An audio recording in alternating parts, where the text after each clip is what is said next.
Another trooping fairy poem from Yeats's Irish folk and fairy tales, The Fairy Nurse by Edward Walsh.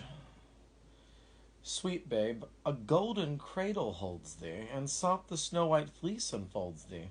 In airy bower I'll watch thy sleeping, where branchy trees to the breeze are sweeping. Shuheen show, lulo, lo.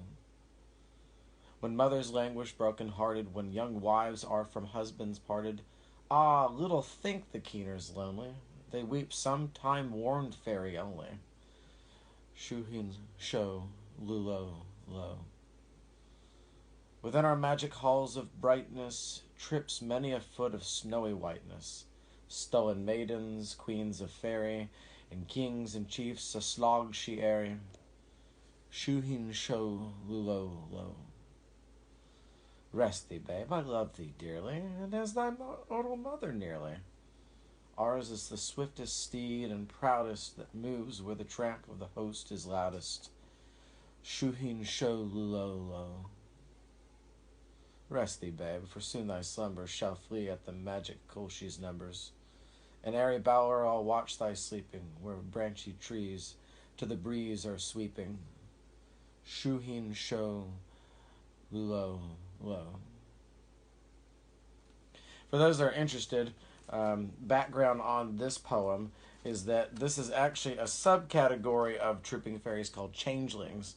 So an Irish folk and fairy tale, fairies took such a fancy to mortals that they often stole their children when they were very young and would replace the children with fairy children.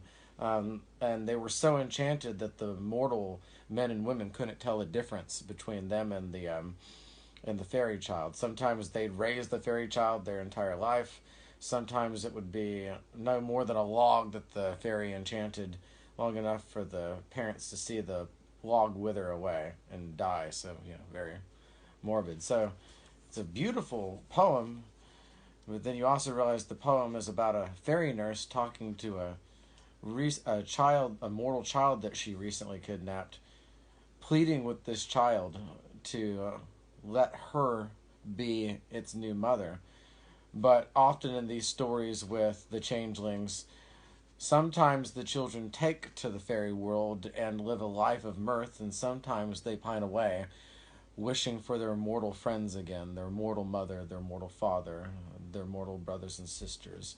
So the fairy nurse here doesn't seem to succeed in being able to convince this child to stay with her.